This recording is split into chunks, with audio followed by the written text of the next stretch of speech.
Então, pessoal, vamos dar início, né, a falar um pouco sobre os tumores de pele.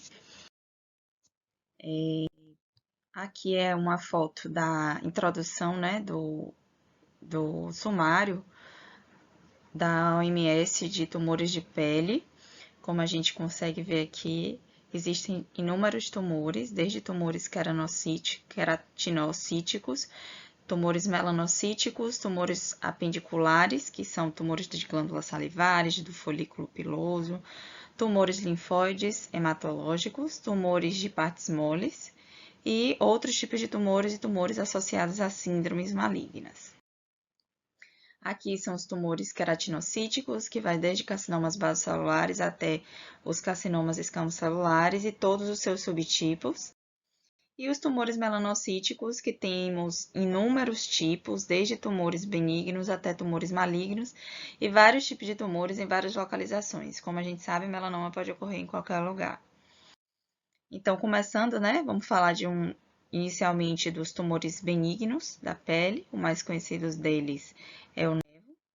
Então, falando um pouco da sua definição, é uma proliferação melanocítica benigna, congênita ou adquirida. Na dermatoscopia, o que a gente vê é que varia de acordo com o tipo de pele. A apresentação do nevo depende da cor da pele, depende do aspecto da pele. Existe um efeito chamado efeito Tyndall, que é a difusão da luz ao atingir os grânulos de melanina. Isso é o que a gente vê no tipo de nevo. Eles podem regredir devido à infiltração linfocítica, uma resposta inflamatória local. É o que a gente conhece como um tumor melanocítico mais comum e ocorre geralmente, a gente observa eles inicialmente na Idade Média, de 2 a 6 anos, esses nevos vão para o resto da vida e devem ser acompanhados porque pode haver uma transformação. É raro, mas pode ocorrer. A maioria ocorre nos brancos, e que a gente observa entre 20 e 30 anos, mas é muito menos comuns na população asiática e na população afro-caribenha. E pode ver-se, normalmente, a gente observa nos corpos de crianças de 13 a 14 anos, principalmente na região de braço. Existem umas teorias da formação da nevogênese, mas ainda não é 100% explicado. Existem alguns padrões que a gente vai observar e que são padrões associados a um comportamento benigno, mas que mesmo assim esses nevos precisam ser acompanhados. Normalmente o que a gente vê é quando é um nevo pequeno, bem circunscrito, simétrico, que tem ninhos regularmente distribuídos nas pontas das cristas da epiderme. Quando eles apresentam os corpos caminos que estão associados a nevos de Spitz, que já a gente já vê mais uma percentagem de malignidade. Quando ele não tem atividade mitótica, quando não tem necrose e nem atipia citológica, a gente pensa em padrões associados a um comportamento mais benigno. Geralmente a gente encontra clinicamente na cabeça, no pescoço e no tronco dos caucasianos, mas a gente também pode haver a ocorrência em locais acrais, principalmente nos pacientes asiáticos e nos afro-caribenhos. Ocorre principalmente na pele, né? Mas a gente pode ver em outros lugares. Pode ser neoplásico, porque alguns deles têm clonalidade. Normalmente a gente vê muito nevo em pacientes que têm sardas, lentigos, e a gente sabe que os pacientes que têm nevo aumentam a chance de ter melasma por aumento de pigmentação. Geralmente, eles vêm associados a cistoqueranocíticos, pode ter associação com foliculite, abscesso, e a gente pode achar células névicas incidentais nesses casos de pacientes que têm esse tipo de achado. Então, às vezes não vem sozinho o cisto queratinócito, o abscesso ou a foliculite, pode vir junto com o nevo. Pode ocorrer também nos linfonodos, pode ocorrer principalmente na axila, que é um que a gente chama de nevo intracapsular. E a gente sabe que quando o paciente tem muitos nevos, existe um fator de risco de desenvolver um melanoma. Outro achado também é que o número crescente de nevos está associado à fototerapia neonatal, à exposição solar em feridas, normalmente nos pacientes que ficam muito tempo expostos, né, ao sol, um feriado, fim de semana. E não significa que esses todos tenham um fator de risco para melanoma, mas à medida que aumenta a quantidade de nevos, a gente pensa que esse paciente tem um risco maior de ter melanoma. Em relação aos fatores prognósticos e tratamento, a gente sabe que pode ocorrer com excisão incompleta, no caso de biópsia incisional, geralmente dentro de 3 meses, ele pode recorrer. O nevo recorrente ou persistente, ele se assemelha ao melanoma, que é o que a gente chama de pseudomelanoma, devido a cicatrizes irregulares, hiperplasia melanocítica lentiginosa, hiperpigmentação, queranocítica basilar, alargamento nuclear e nucléolas proeminentes. Geralmente, esses nevos, eles são tratados, né, com a excisão. E se for realmente um nevo confirmado patologicamente na histologia, a gente só vai acompanhar e não precisa de um tratamento adicional.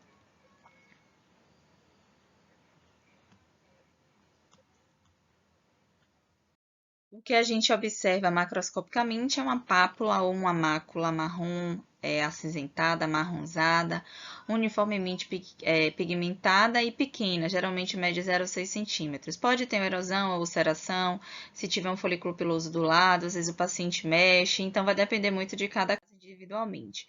O que a gente vê são ninhos juncionais de melanócitos, né, de tamanho uniforme, distribuídos nas pontas das cristas. São bem bonitinhos, né?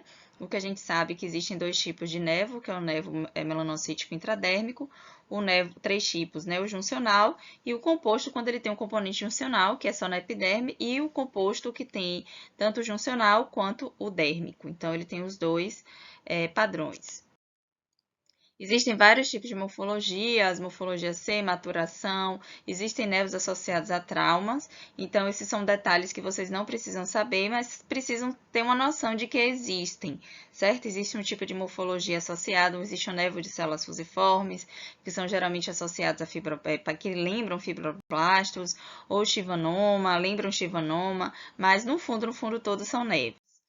A aparência dele é exatamente essa, são ninhos, né, com células redondas e azuis, com citoplasma. Às vezes a gente consegue ver algumas inclusões nucleares, que é quando fica bem branquinho dentro do núcleo. Aqui, deixa eu mostrar a vocês. Eles formam esses agrupamentos. Aqui nessa imagem a gente consegue ver uma foto bem nítida de um nevo apenas intradérmico. Na parte juncional a gente não consegue ver nenhum nevo, né? Nenhum ninho de nevo. Então, esse é o clássico nevo intradérmico. O nevo juncional, como eu falei, ele tem uma proliferação melanocítica restrita à epiderme basal. Geralmente tem uma associação com o estágio de proliferação inicial. É considerado mais comum em crianças, mas alguns melanomas podem surgir nessa região desses nevos, então é sempre importante quando chega para a gente que tem uma suspeita de melanoma e que a gente só consegue ver um nevo na região da epiderme basal, a gente normalmente pede recortes aprofundados para ver se não tem outros componentes. A gente pode ver que geralmente tem associação com áreas não expostas ao sol, como as palmas e plantas dos pés, e normalmente são pequenos, planos, ligeiramente elevados, geralmente não regiões que têm pelos, né? E é profundamente pigmentado. O tratamento não é necessário, apenas a excisão, por questão estética mesmo. A dermatoscopia a gente vê uma rede pigmentada, regular, marrom, uniforme, então normalmente eles não vêm com suspeita de melanoma, mas pode ser que a gente encontre, né? E o que a gente vê na histologia são ninhos arredondados com melanócitos, que a gente viu na imagem anterior, ao lado da junção dermo-epidérmica, originando-se na ponta das cristas. Eu vou mostrar uma foto aqui. Como a gente vê, são ninhos névicos, né, na ponta da crista da epiderme. Aqui nesse tá bem bonito, porque a gente vê, além de tudo, no pigmento, o que dá o aspecto dermatoscópico. O nevo composto, como eu falei, ele tem característica juncional e intradérmico, ou seja, ele tem os dois componentes, tanto dérmico quanto epidérmico. Ocorre tem uma maior incidência na segunda década de vida, depois ele vai diminuindo. Normalmente, a característica clínica que a gente observa é que ele é elevado, menos pigmentado que os nevos juncionais. Lembrando que existem vários tipos de nevo lentiginoso, nevo azul, nevo rubi. Eu não vou entrar em detalhes com vocês, mas é só para a gente saber que existem casos, né, de outros tipos de nevo, não só esses 2 tipos que eu estou falando. Eu estou trazendo para vocês que são os tipos mais comuns e que vocês vão encontrar na rotina de vocês, a não ser que vocês façam dermato ou patologia. Aqui é uma foto, né, que eu achei no site Dr. Eric Ersan, que é um dermatologista, de uma foto de um nevo. Você vê que apesar dele ter uma discreta assimetria, uma discreta irregularidade, mas ele é bem circunscrito, a cor dele não é tão escurecida, e na dermatoscopia a gente vê esse aspecto aqui. Histologicamente, a gente vê o componente, como eu falei, intradérmico e juncional, na base da epiderme, pode ver ninhos dérmicos separados por um estroma colagenoso, pode ter mucina em menos de 1% dos casos, pode ter mitoses ocasionais, não é o que a gente vê normalmente, mas pode ocorrer e isso não significa que tenha um melanoma associado. Existe outro tipo de nevo, né, que é o nevo lentiginoso, que é um tipo de nevo agrupado com múltiplas máculas ou pápulas, normalmente pigmentadas dentro de uma mancha pigmentada. Eu vou mostrar na próxima foto. Pode ser congênito, a gente vê às vezes um paciente que tem aquele nevo enorme, uma faixa na região do dermátomo, enorme, escurecido. É comum a gente ver, que a gente chama de nevo lentiginoso. Tem as síndromes associadas, como a síndrome do nevo lentiginoso pontilhado, com hiperidrose, fraqueza muscular, disestesia ou outras anormalidades neurológicas. E o que a gente vê normalmente, clinicamente, é que esses pacientes têm um aumento do tamanho da formação com bordas irregulares ou uma mudança da cor na região da periferia. Geralmente o tamanho é mínimo, né, com menos de 5%, pode ter uma atipia e o tratamento é excisão da mancha, né, da lesão. Aqui uma foto, né, que a gente consegue ver o nevo nessa imagem associada com a hiperpigmentação. E aqui é uma foto da histologia também de um nevo lentiginoso ou um nevo juncional. Falando um pouco de uma outra entidade, né, de um outro tipo de tumor da pele, é um tumor maligno, que a gente sempre deve fazer acompanhamento de todas as lesões, de todos os tipos de sinais e manchas no nosso corpo, porque eles podem ser malignos, raramente metastatizam carcinoma basocelular, mas existem casos, são raros, mas existem casos de metástase e eles devem ser acompanhados, sem contar com a questão estética, né? Então, ele surge no epitélio interfolicular ou folicular, é o tumor de pele mais comum nos humanos e o tumor maligno mais comum dos tumores humanos. A agressividade dele é apenas local. Como eu falei, tem uma baixa taxa de mortalidade, de metástase. Quando é múltiplo, pode ter um associado a algum tipo de síndrome, como a síndrome do vaso celular, que é a síndrome de Gorlin. É muito comum em pacientes mais novos. O Basex ou duplex cristol, ou síndrome de rombo e o xeroderma pigmentoso, são outros tipos de síndromes que estão associados ao carcinoma basocelular. Como eu falei, é um tipo de câncer mais comum e está associado a pessoas de pele clara. É observado principalmente na Austrália pela questão da cor, né, da pele.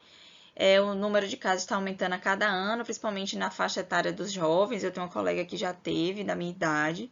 Então, assim, todos os tipos de pessoas que têm manchas, elas devem fazer acompanhamento, porque uma mancha, uma mácula daquela pode ser um carcinoma basocelular. Normalmente ocorre nas áreas expostas ao sol e ocorre 64% na região da cabeça e 24% ocorre no tronco. Algumas áreas como genitália são mais incomuns porque não tem tanta exposição, né, solar. A fisiopatologia está relacionada com mutação do gene TP53, exposição à radiação UV, tem outro tipo de mutação como o CDKN2A e os genes do RAS, e existem outros tipos de mutação como no gene do SMO e do PAT1. A etiologia está associada com danos causados pelo sol, bronzeamento artificial, radiação ionizante, arsênio ou síndromes, como eu havia falado, principalmente a síndrome de Gorlin, que é a síndrome do carcinoma basocelular nevoide, o tabagismo, nevo sebáceo e pacientes com imunossupressos, né, com imunossupressão.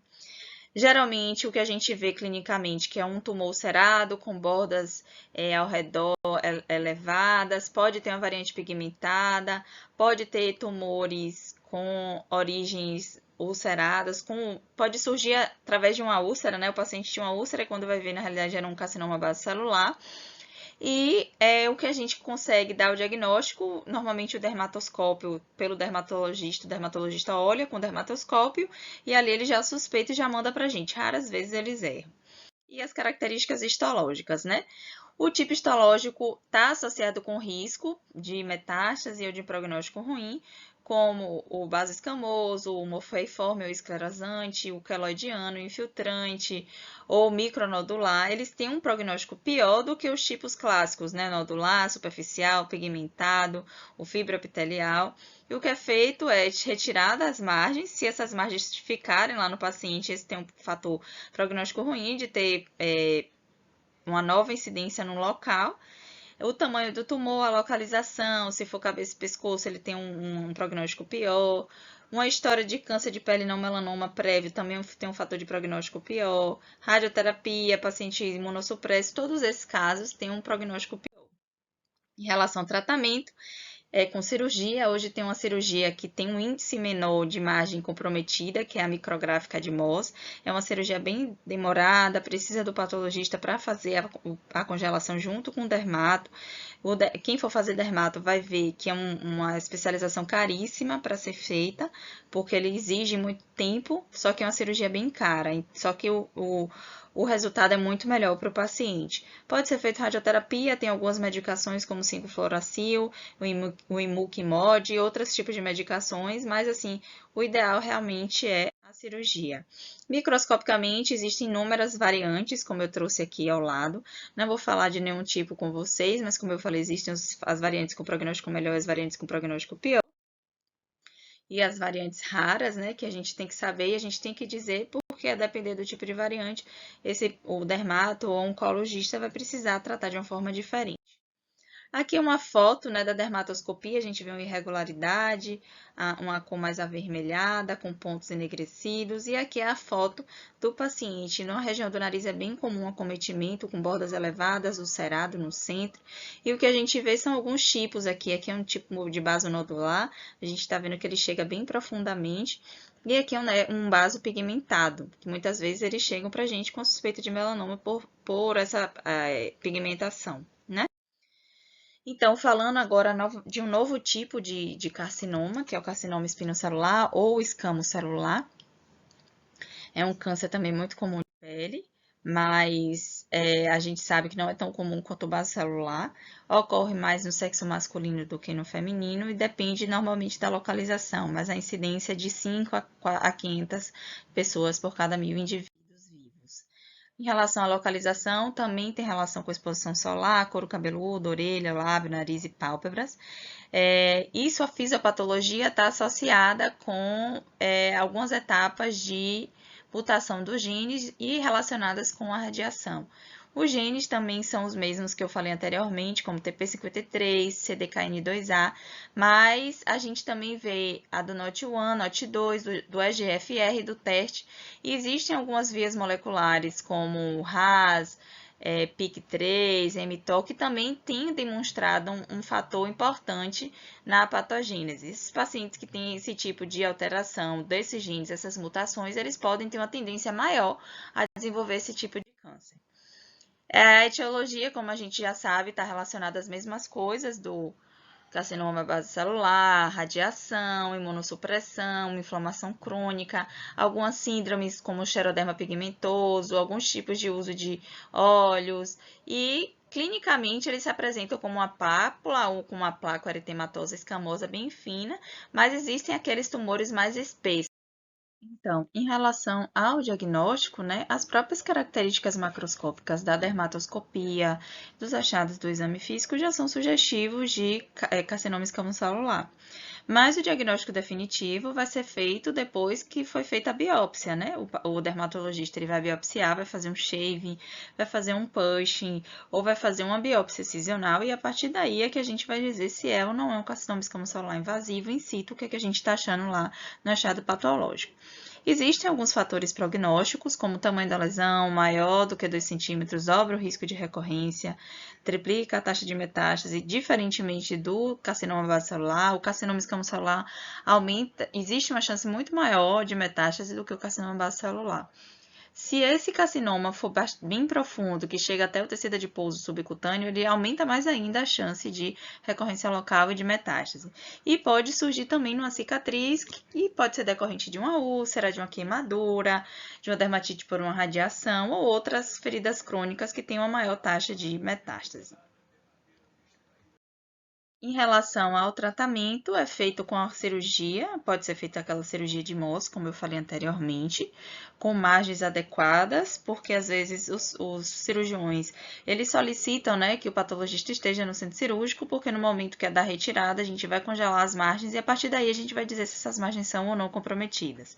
Pode ser feita uma eletrodissecção, pode ser feita uma curetagem, pode ser feita uma imunoterapia, mas o que é mais importante é saber que existem algumas pessoas que fazem a retirada de queloides, de lesões, que não são médicos, que são, por exemplo, enfermeiros, ou que são até não profissionais da área de saúde, que são apenas aquelas pessoas que colocam piercing e vão fazer a retirada de queloides, de lesões na região de topografia de locais que se colocam piercing. E essas pessoas retiram a lesão e simplesmente não mandam para biópsia e jogam no lixo.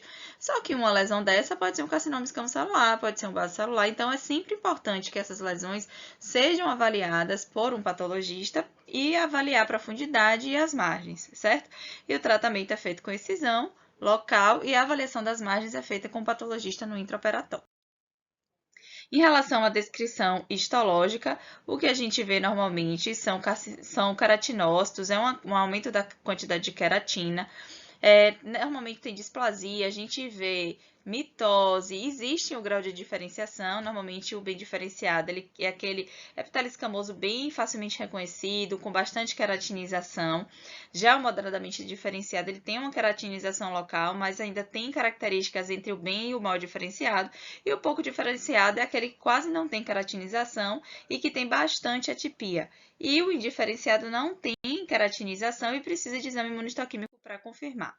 Aqui uma foto, né, bem característica, provavelmente esse caso era moderadamente diferenciado, porque tem áreas pouco diferenciadas e tem áreas bem diferenciadas. Então, é o que a gente chama de carcinoma escamocelular moderadamente diferenciado. Aqui são as áreas de queratina, outros achados são mitoses, a gente consegue ver bastante atipia, células pleomórficas com núcleo proeminente. Se a gente for procurar, a gente acha diversas mitoses.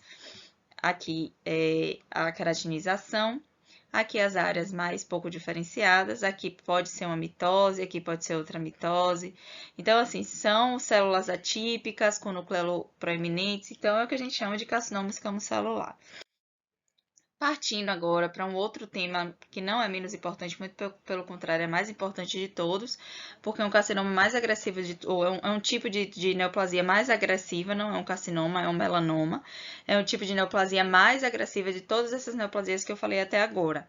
Tem um alto índice de metastatizar, então, por isso que eu falei, todas as lesões que temos no corpo, elas precisam ser avaliadas pelo dermatologista através de um dermatoscópio, se possível fazer biópsia, porque é na biópsia que esse diagnóstico vai ser definitivo.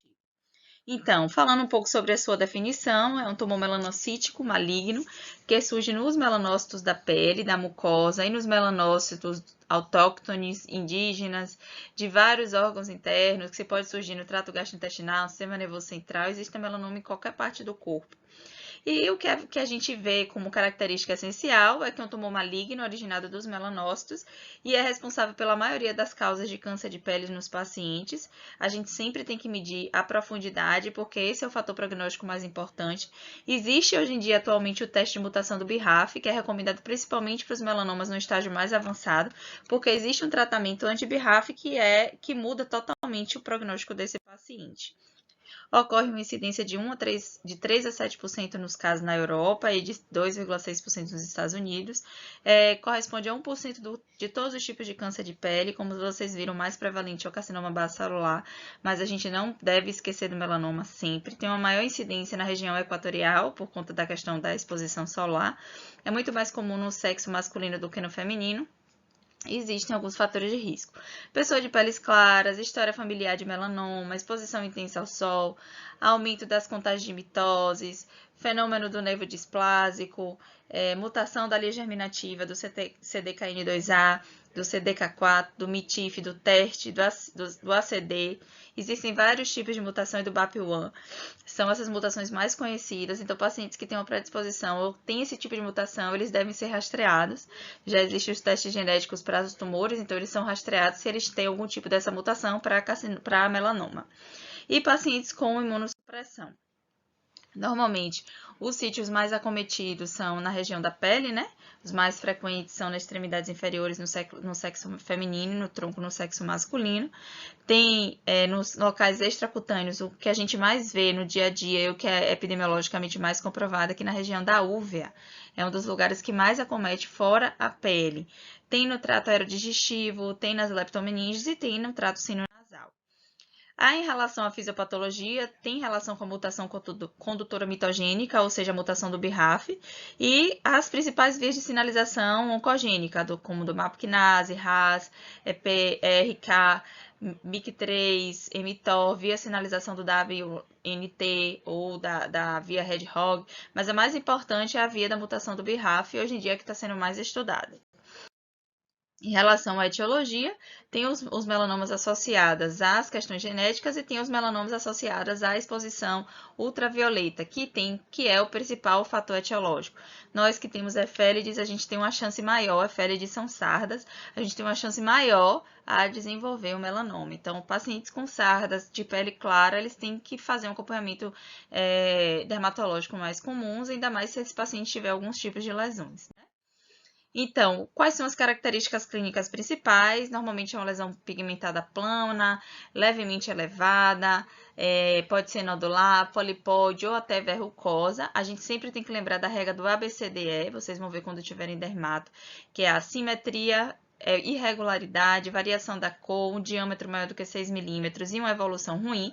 Esses pacientes tendem a ter um acompanhamento mais rápido e precisam de biópsia para diagnóstico definitivo, certo? Existem alguns achados dermatoscópicos que são bem sugestivos, como a pigmentação atípica, o padrão vascular atípico, o corte abrupto entre a parte normal e a lesão, áreas vermelhas, mais de 4 cores, estruturas brancas brilhantes. Existem alguns fatores que não vou entrar em tantos detalhes, mas que vocês precisam saber por conta dessa questão semiológica que pode chegar para vocês num PSF, numa UPA, em qualquer lugar que vocês estejam atendendo. O diagnóstico é o exame físico feito pelo dermatologista, associado com a dermatoscopia, e o exame histopatológico através da excisão cirúrgica, que é o padrão ouro. Sempre pensar na correlação clínico-patológica, e ele pode ter uma alteração discreta do nível de LDH no estágio mais avançado por conta da questão do tumor, né? Existem alguns fatores prognósticos, como, por exemplo, idade, sexo feminino.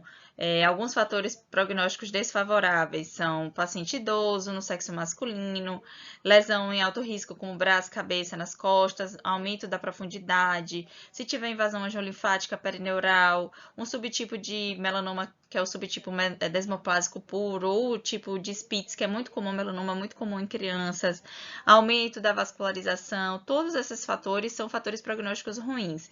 Normalmente a taxa de recorrência ocorre em 2 anos em 13% nos casos do melanoma para alto risco, e as taxas de sobrevida relativa de 5 anos é 99% no caso de doença localizada, e se tiver envolvimento de linfonodo, então todo caso de paciente que tem melanoma, ele deve fazer excisão do linfonodo local, e esse linfonodo deve ser estudado pelo patologista, e se for negativo, ele tem que ser feito exame imunistoquímico para confirmar que esse exame, que não há de fato metástase. E a sobrevida no caso de doença metastática diminui muito e vai para 27,3%. O tratamento é uma cirurgia ampla, né, com margem de segurança, de acordo com a profundidade do Breslow. O in situ, as margens da pele de segurança de 0,5. E no caso dos outros, dos invasivos, essa margem deve ser um pouco maior, de 1 centímetro a 2 centímetros, a depender do nível do Breslow de profundidade. Sempre fazer biópsia do linfonodo sentinela. Eles geralmente fazem uma terapia adjuvante a partir dos melanomas do estágio 3, com terapia-alvo com os inibidores de BRAF, como eu falei. Então, hoje em dia já é indicado que faça estudo molecular desse tipo de tumor. Se ele for BRAF positivo, a gente faz uma terapia-alvo com inibidores de BRAF. Esses pacientes respondem muito bem. E pode ser feito outros tipos de quimioterapia e outra coisa que pode ser feita também é a radioterapia. Aqui um exemplo de uma lesão clínica, a gente consegue ver outras lesões aqui, provavelmente o nevus, e aqui do lado a gente consegue ver essa lesão mal delimitada, com duas cores, um pouco elevada, com pontos brilhantes, e na dermatoscopia essa lesão se apresentava assim, aqui uma área enegrecida, bastante irregular, com muitas cores, áreas brancas enegrecidas e marrom, então significa que essa é uma lesão altamente sugestiva de malignidade de um melanoma. Em relação à microscopia, você vê como lembra bastante o neve em algumas regiões. Quando a gente aproxima, a gente consegue ver que tem pigmento, mas nem toda lesão, apesar de ser chamada de melanoma, nem todo melanoma tem pigmento. Existem os melanomas amelanóticos, mas tem o pigmento. Nos casos de melanomas melanocíticos, ele pode ter o pigmento. O que a gente vê é atipia, bastante mitose, nucleolo proeminente, esse aspecto assim bem atípico. E aqui era como ele se apresentava no menor aumento, bastante áreas de célula, né? Uma celularidade bem aumentada. A gente consegue ver que tem comunicação com a epiderme, vinha até para a derme. Normalmente eles têm um infiltrado linfóide associado, que isso a gente precisa até falar no nosso laudo anatomopatológico, porque isso faz toda a diferença no final do tratamento desses pacientes. E é isso, essas são as nossas referências. Eu usei principalmente o Robbins, peguei algumas imagens do Maqui, né? E do Ackerman, mas a maioria foi do Robbins mesmo e algumas coisas de clínica eu peguei do Cécio. E é isso, obrigada.